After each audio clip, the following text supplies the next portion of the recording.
equity, mate. I will say this about investing. Everything you do learn is cumulative. What I learned at 20 is useful. Welcome to another episode of Equity Mates, a podcast that follows our journey of investing. Whether you're an absolute beginner or approaching Warren Buffett status, our aim is to help break down your barriers to investing from beginning to dividend. My name is Bryce, and as always, I'm joined by my equity buddy, Ren. How are you going? I'm very good, Bryce. For people watching on YouTube, they'll see a slightly different setup. We're snuggled up very close today. Yes, we are. Yeah, but looking forward to this interview. This is... we're speaking to someone who's... got a very interesting, I guess, experience in markets and a thesis, I guess, for what may play out over the coming years that we're going to unpack in this episode. It is our pleasure to welcome David Halpert to Equity Mates. David, welcome. Thank you, gentlemen.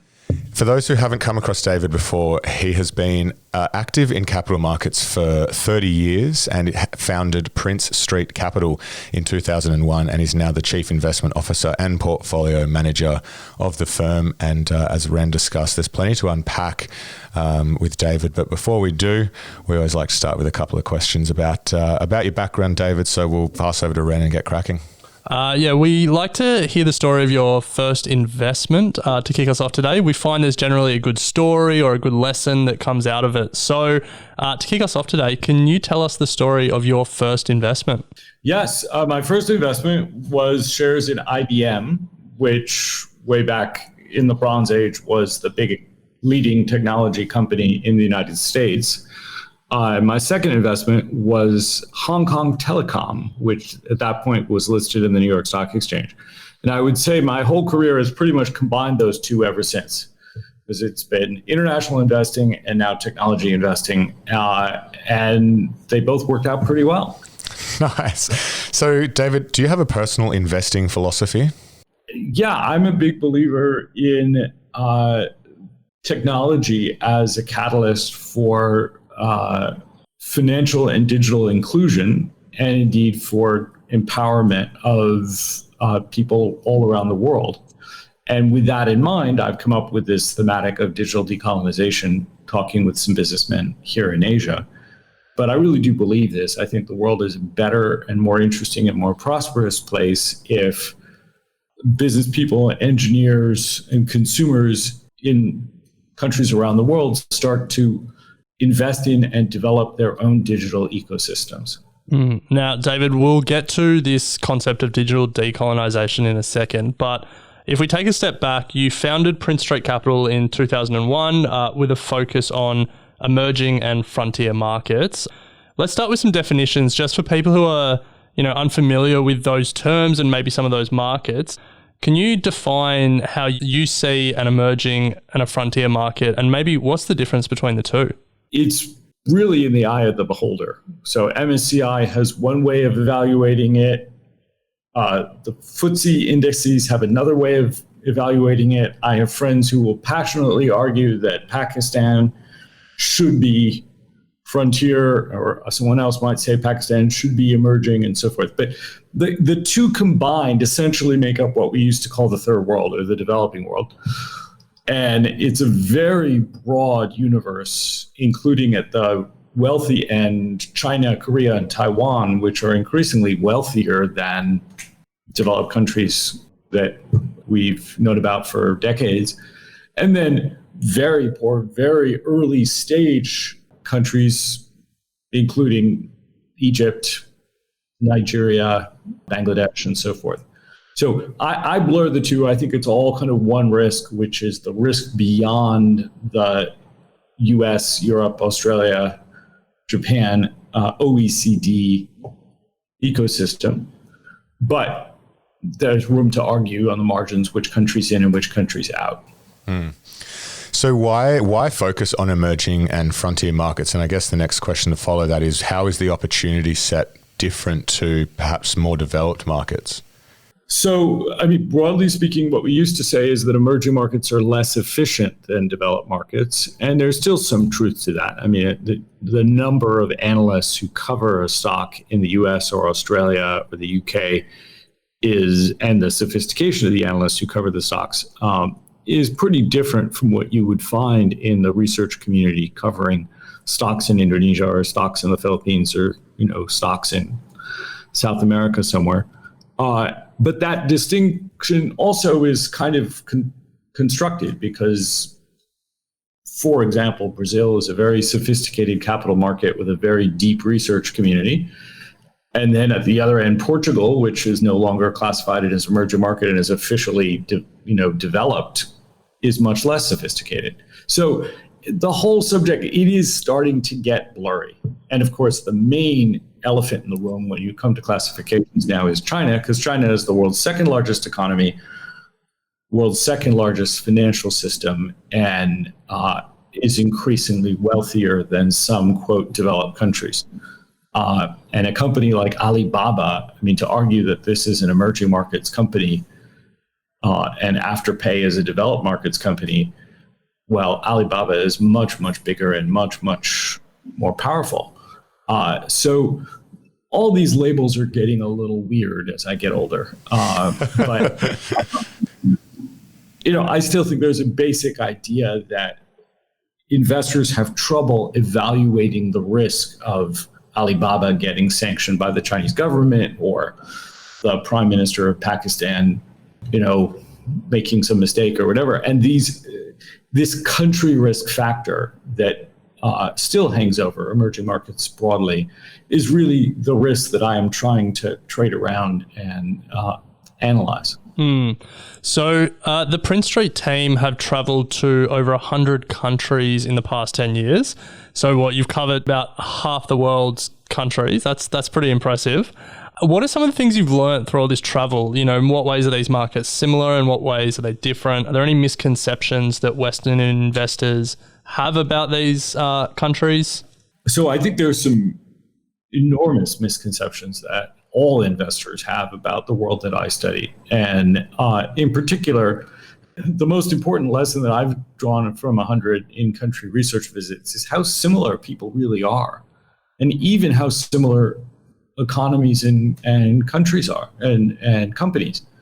So it's true that the legal system in Australia works much better than the legal system in Indonesia. And it's true that the regulators in Australia are much more transparent and straightforward than the regulators in the Philippines. But beyond that, it's kind of all the same, and there still are people work. Some people don't work as hard as other people. People save. Some people don't save as much as other people. People invest, and they invest in different ways. And what you're seeing over time is that it's all kind of leveling out. And the digital decolonization thematic, which is my big thing right now, really is to say that it's possible for a company in Indonesia or a company in India or the company in the Philippines to develop a pretty good tech platform, just as it's possible in Australia and possible in China, that they're not that different. And there are some unique things, of course. The U.S. has the world's largest economy, the world's largest financial system. It has a more complicated technology landscape, and there are companies doing specific things that I won't expect to see in Indonesia for the next 5 or 10 years. But there's an awful lot which is just the same. So we first came across this digital decolonisation term when you pitched at the Hearts and Minds conference. For those unfamiliar, HM1 is a listed investment company in Australia where some of the best investors in the world pitch their best ideas, and rather than taking a management fee, the fee is donated to medical research. We're big fans. So we first heard about digital decolonisation through HM1, and we've wanted to get you on the show to hear about it from you ever since. So you mentioned a little bit about it there, but take us back to the very beginning, I guess. Imagine we know nothing about digital decolonisation and what you mean by it. How would you explain it to a layperson? There are 10 companies in the world which make up the overwhelming majority of market cap. Alibaba, Tencent, Microsoft, Apple, Google, Amazon, Facebook, etc. Most of the world's economy, most of the world's population, most of the world's mobile phones, most of the world's email accounts, most of the world's online business volume is not as concentrated. So there's a huge gap between where the capital is currently concentrated and where the real business is being done. And I don't think that's sustainable. So I think it can happen. It can resolve itself in a number of ways. New companies can start up and compete with these incumbent superpower companies, or the superpower companies can crash and burn, or something else can happen. There can be a dramatic worsening of business conditions in countries like Indonesia and India. But my base case is that the way it's going to resolve is that you will see new technology champions rising out of India and Indonesia first, and then subsequently other countries with large populations and good tech sectors and people who save money and write code and do all those nice things. So, David, part of the way that big technology companies have, I guess, been so successful and able to colonize the world has been through their network effects, connecting the world on one platform.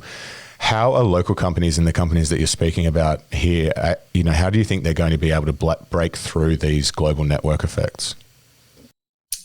Well, one of the things that we look at before we make an investment in a tech company in the developing world is whether they have already achieved significant scale in terms of users, or whether they seem to be on track to achieving that. So I had a call this morning with a gentleman who's got 10 million customers. Digital bank, 10 million isn't that much. But his competitor has about 40 million customers. And it's questionable whether the 10 million guy is going to actually scale up and survive, but it's pretty clear that a 40 million customer business is going to be pretty resilient. And most of what I call my digitech champions are companies that can arguably reach, even 100 million users over the next couple of years. And this isn't just e-commerce and fintech. This can be power tech, health tech, edutech, even ag tech, although that'll probably look a little different over time. So, David, we're going to get stuck into two specific case studies to really, unpack this idea of digital decolonisation. We're going to talk about Indonesia, and then we're going to talk about India. But before we do, I want to ask about the extent of this trend.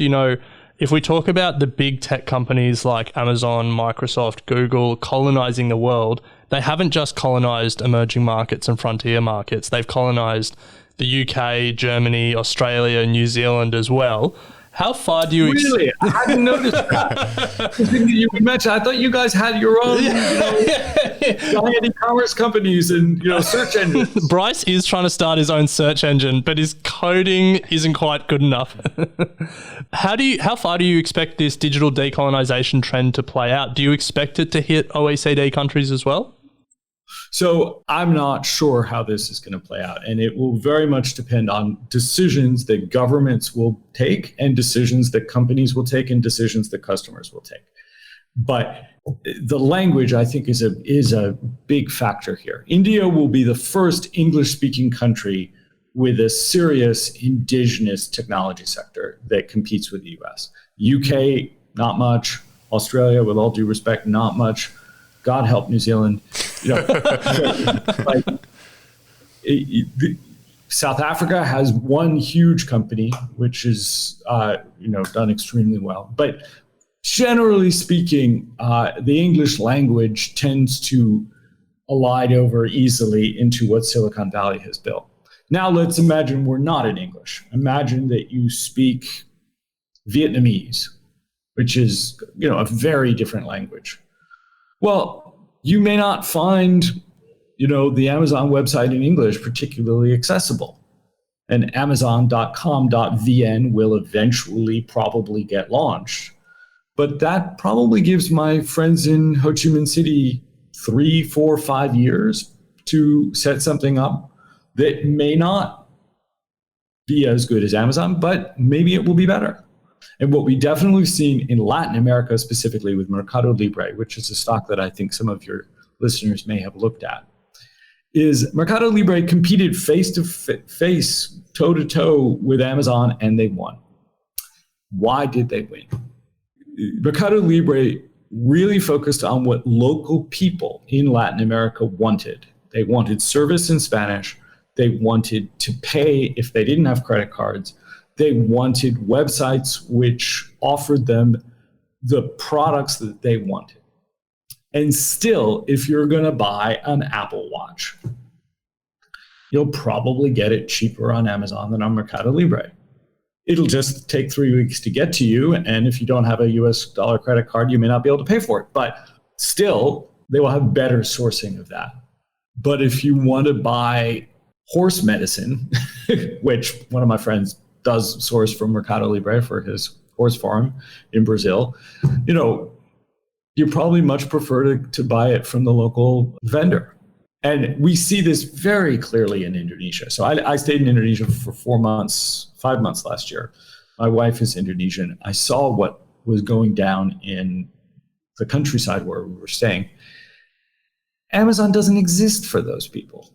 It's expensive, it's impossible to pay for, and delivery takes 3 weeks. So the only thing that we would buy on Amazon when we were there was books, because the Indonesian website's not going to carry the number of titles that Amazon will carry. But clothes, food, medicine, household equipment. I bought a wood chipper. I don't want that delivered from Seattle. I want that up the road. And so there's a huge value in localization.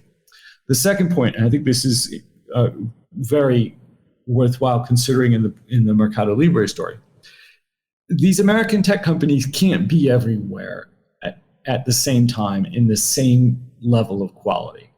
So Amazon knows Vietnam is a big country. They know that this is going to be a wealthy country, and they believe that it's worth getting that market. But they just don't have the manpower to do that right now. They're going to fight like hell for India. They're going to defend Japan and Australia. And then maybe 3 years, 4 years from now, they'll finally get around to rolling out Vietnam. So they're going to lose. So David, before we jump into a case study on Indonesia, we'll just take a quick break to hear from our sponsors. So David, there's no doubt that we have heard a lot about the opportunities in Indonesia. We recently spoke to a fund manager who is specializing in Asian investments, and you've obviously just spoken a lot about it there. So let's dig into it a little bit further. Are you able to elaborate a bit on the emerging digital ecosystem that you witnessed over in Indonesia and is starting to really play out? And are we starting to see some of the companies there, fight back, I guess?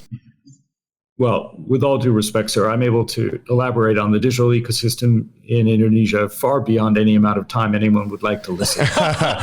All right. Well, in 40 characters or less. It is keystrokes. Okay. This is a major opportunity. It's a major opportunity for Indonesians. It's a major opportunity for people in Singapore, where I live, and it is a major opportunity for Australians. Indonesia is a superpower. It doesn't yet feel like a superpower, but it's so big that it's just going to become a superpower. And it's $1 trillion economy, same size as Australia. Probably this is the year where there will be more automobiles on the road in Indonesia than there are in Australia. And best of all, for you guys, there's an active, signed, ratified free trade agreement between the two countries.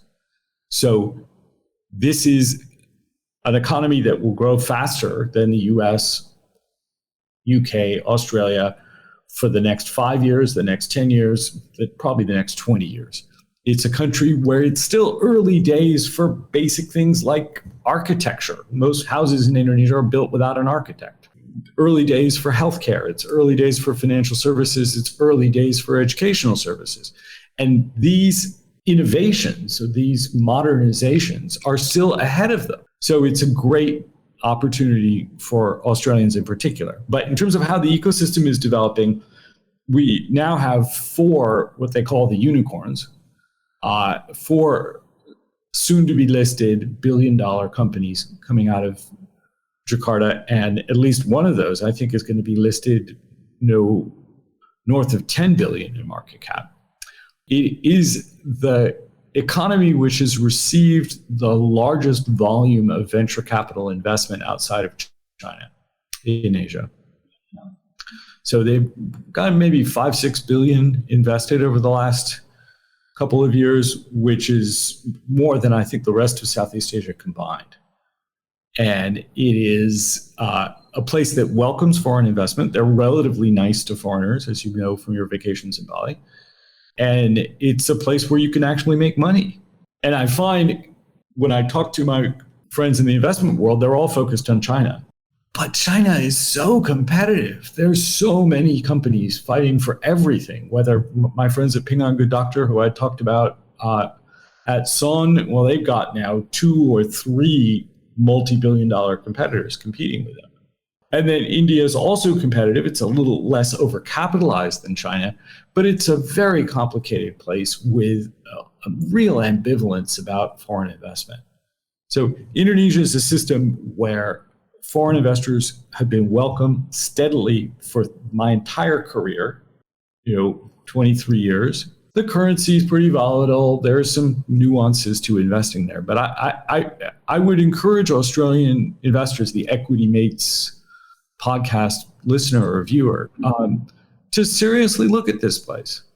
And, it's not easy to make money there any more than it's easy to make money in Australia or the United States, but it significantly diversifies your risk away from the Federal Reserve.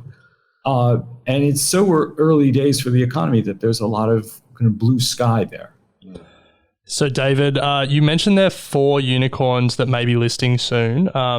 Let's test my Indonesian knowledge here. Is the one that's maybe listing above 10 billion, is that Gojek? So, yes, Gojek has just raised money at a 10 billion valuation. So can you, maybe to give the Equity Mates listeners a bit of a taste of some of the companies that are operating in Indonesia, can you tell us a little bit about these 4 unicorns, Gojek, I'm going to guess Tokopedia, and then the other 2 as well? So, when Indonesians talk about unicorns, they usually mention Gojek, Tokopedia, Traveloka, and Bukalapak. But in reality now, there's several others which are approaching that status. Ruangguru, which is the education company. Bank Jago, which is already listed and is now, I think, a $10 billion company. MTech, which is another listed company that people can look up, which is a holding company that owns a lot of Bukalapak and some other interesting assets. But Halodoc is a little below $1 billion now, but I think that'll be a unicorn pretty soon. And then we still haven't really touched the ag tech businesses, many of which are growing very quickly and looking pretty interesting. So between fintech, ride sharing, e-commerce, health tech, online travel, we have potentially 7 or 8 listings that will be over $1 billion. So, David, we had a chat before this interview and you mentioned the Australia-Indonesia Free Trade Agreement, and you touched on it earlier in this conversation. But when we spoke before this interview, you were explaining the significance of the Free Trade Agreement. And I think largely because of COVID, it's gone under the radar here in Australia. Hasn't been a lot of reporting on it. So maybe for people that missed it, can you tell us why it's important for us as investors and as Australians to understand this agreement?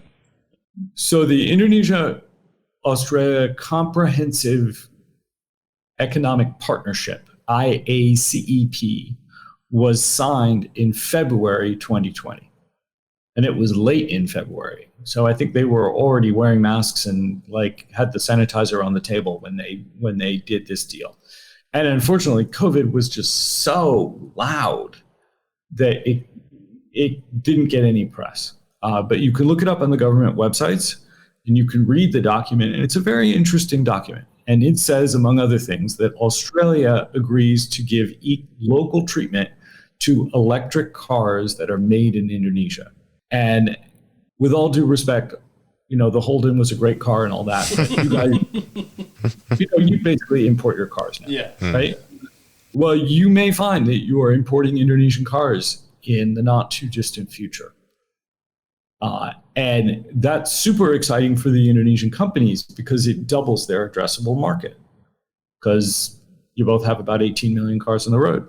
Then, reciprocally, A number of service businesses that Indonesia had been protecting are now granting equal treatment to Australians.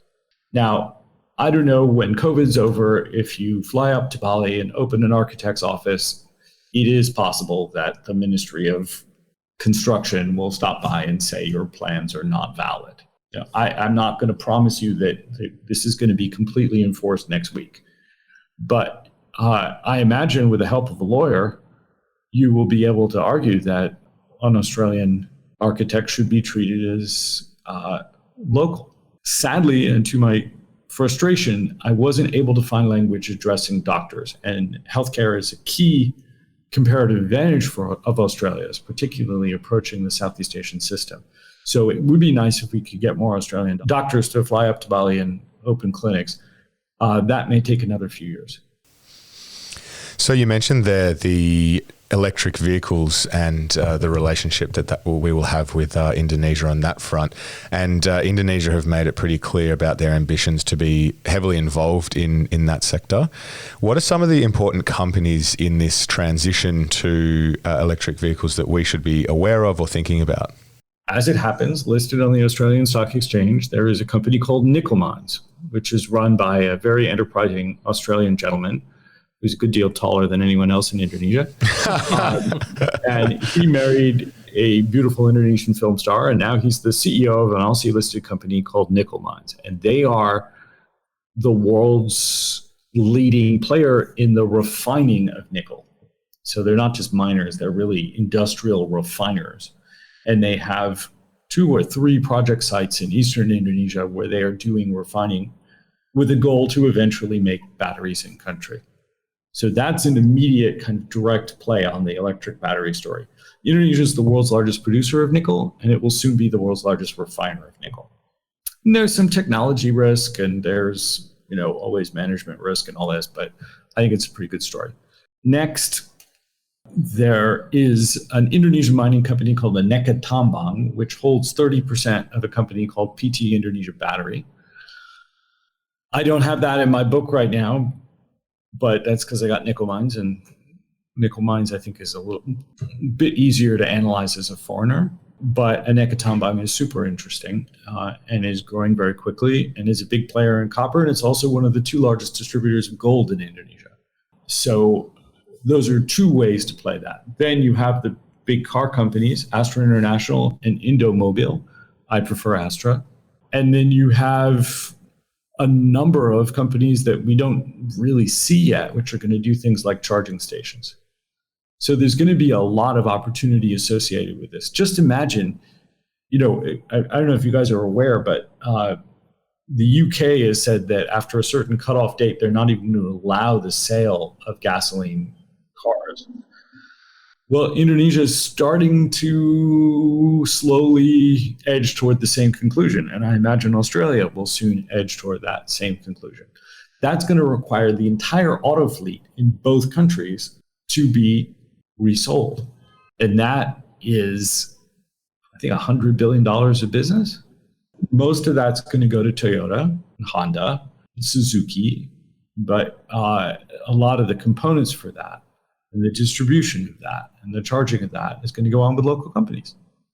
Yeah, wow. It's a fascinating story. So to summarize the Indonesian story, Australia-Indonesia Free Trade Agreement creates a lot of opportunity for both countries. For Indonesia, especially around the electric vehicle industry. For Australians, we should be looking to export our services to Indonesia more. So if you're an architect, start drawing up plans to open that Jakarta office. If you're a super fund manager, you should be looking at the Indonesian pension law. Interesting.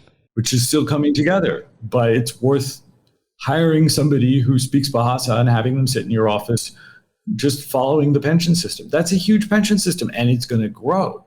And then there are a number of Indonesian unicorns in a whole bunch of different areas that are interesting. So, yeah, fascinating country.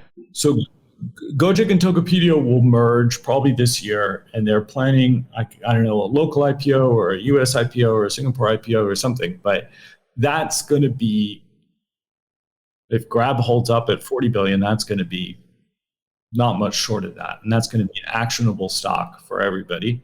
Then there are these smaller companies that are already listed, which are very interesting and are worth analyzing.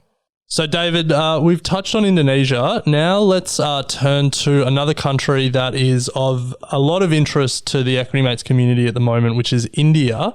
Obviously, India is going through a tough moment at the moment with the current COVID health emergency.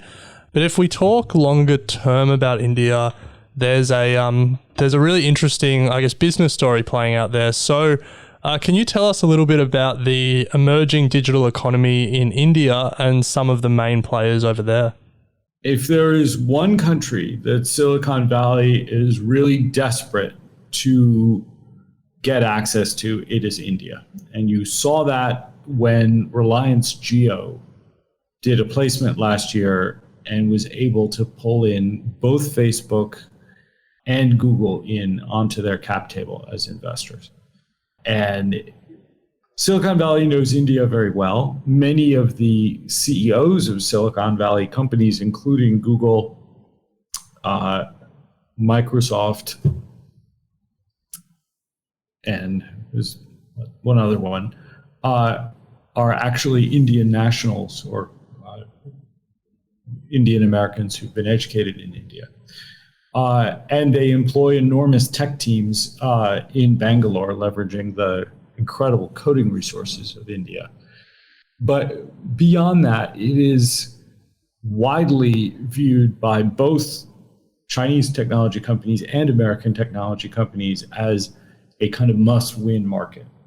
Meanwhile, facing that, you have a government which is quite determined to retain digital sovereignty and takes this far more seriously than, for example, the Australian government. You also have a domestic financial system which has done well in tech and is therefore quicker to allocate capital to a technology startup as opposed to a mining startup or a real estate startup. So India is kind of ground zero for the digital decolonization story. Silicon Valley really cares, and Mumbai and Delhi and Bangalore are really pushing back. I'm told there are 30 unicorns waiting to list from India right now. I don't know if it's 20 or 40, but there's plenty. I've got PowerPoints on 5 or 6 of them already. And they're coming out as soon as this year. And they're super impressive companies. Logistics, health tech, edutech, fintech, of course, e-commerce. And there will be many, many others. Bangalore is an amazing place to visit. I would never imagine that this is India now. It feels more like San Francisco. Of course, the countryside in India includes some incredibly poor people, incredibly poor villages. There's a literacy problem. There's a lot of challenges for India in total.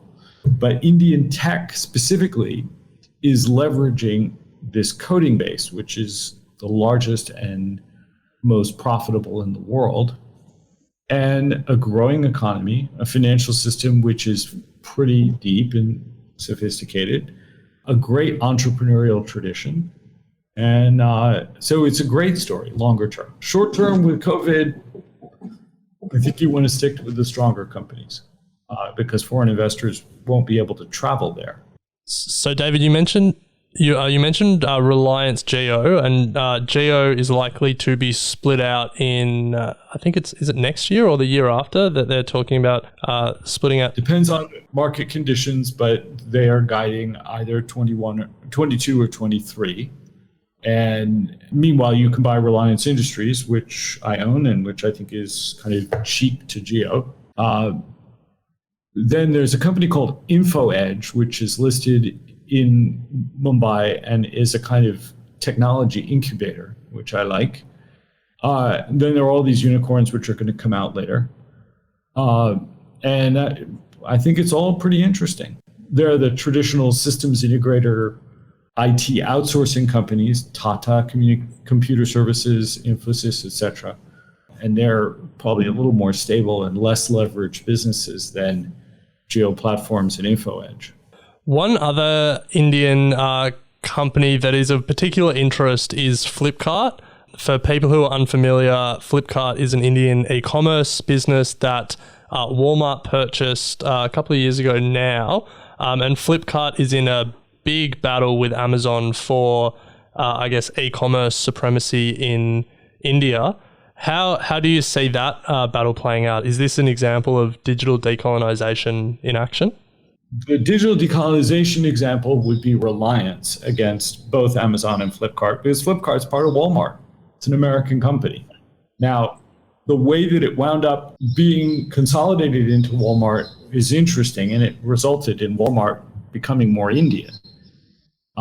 So their Flipkart director is serving on the tech strategy of Walmart, which is very successful, is pretty much leveraging things that Flipkart had already figured out. But Amazon is trying very hard to compete in India, and I am personally not sure it's going to work.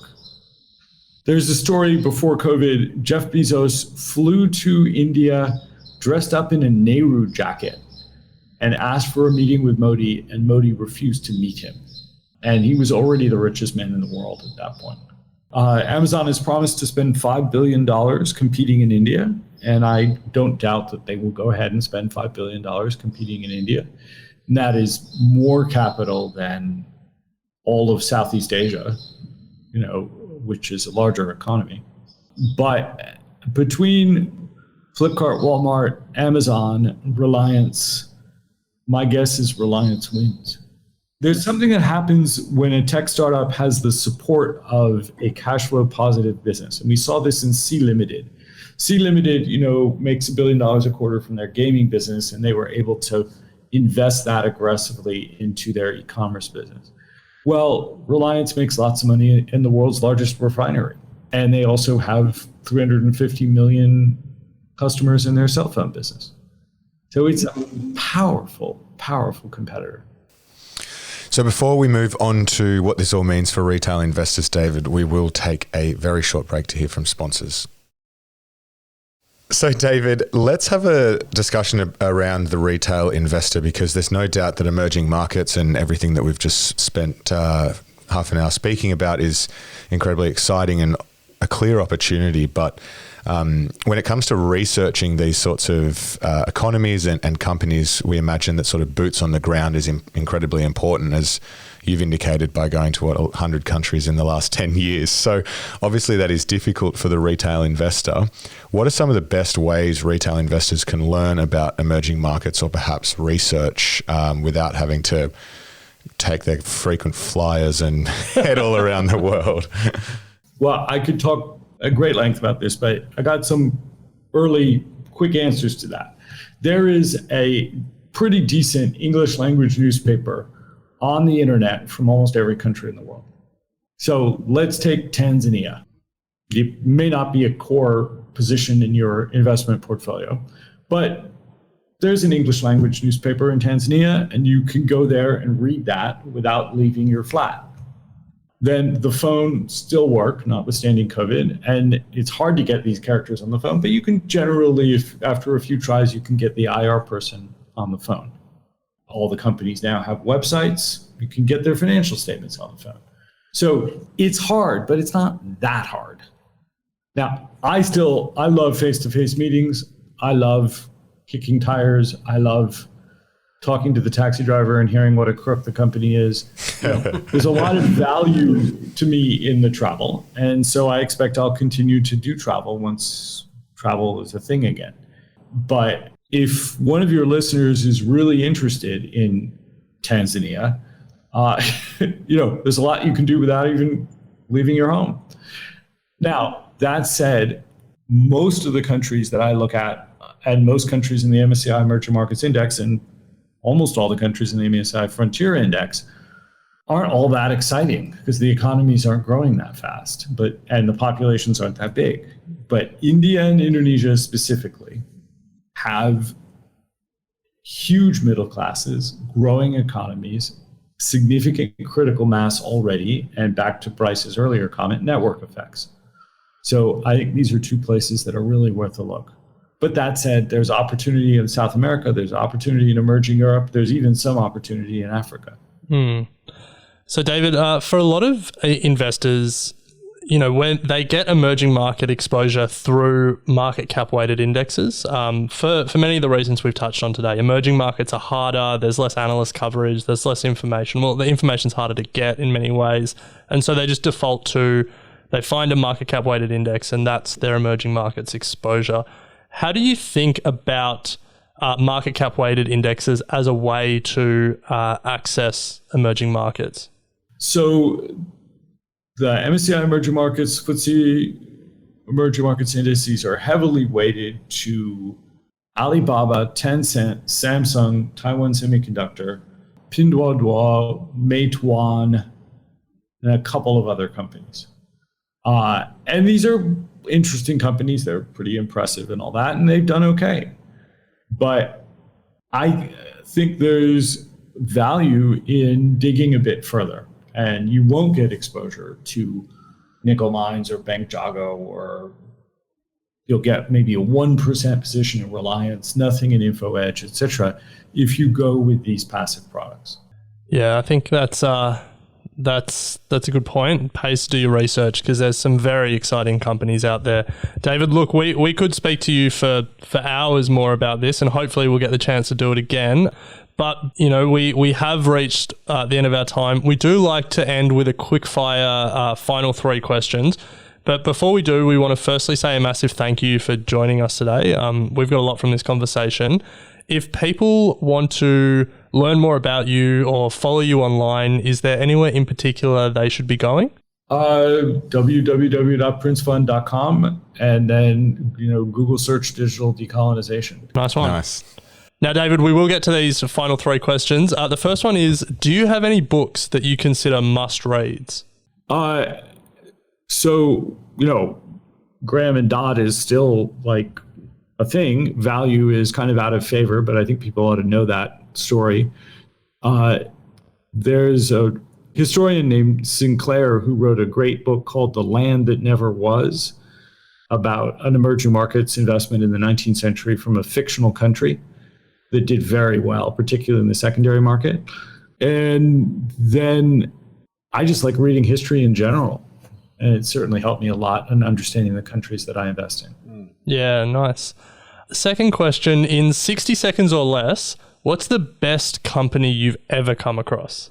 I think Gojek is the most impressive company that I've ever come across. That they built that with essentially Scotch tape and staples. $10 billion company in the middle of the world's most crowded 40 million person city with remarkably little capital. That was the most impressive thing I've ever seen.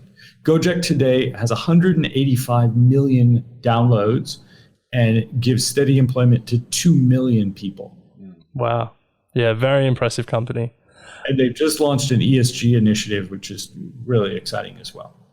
Now, David, final question. If you think back to your early days when you were making that first investment in IBM, what advice would you have for your younger self? Buy more Bitcoin. Love that. Whatever I could have done, Yeah. this has been better. But, one very important thing is don't trade too much. Don't worry if a company bounces around a bit. Do your work so that you know that it's a good company. And if it's a good company, at the end of the day, technologies change. There are companies that aren't going to be as good 10 years from now as they are today. But if I think how many times I sold Amazon, at about 5% of the current share price. I made good money. I felt great. Boy, this has been terrific. I made 5 times my money. But the long cycle is just so powerful.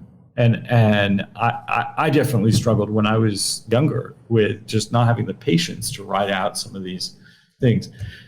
there are relatively few companies that build value over the long term. If you found one, think long and hard about selling it.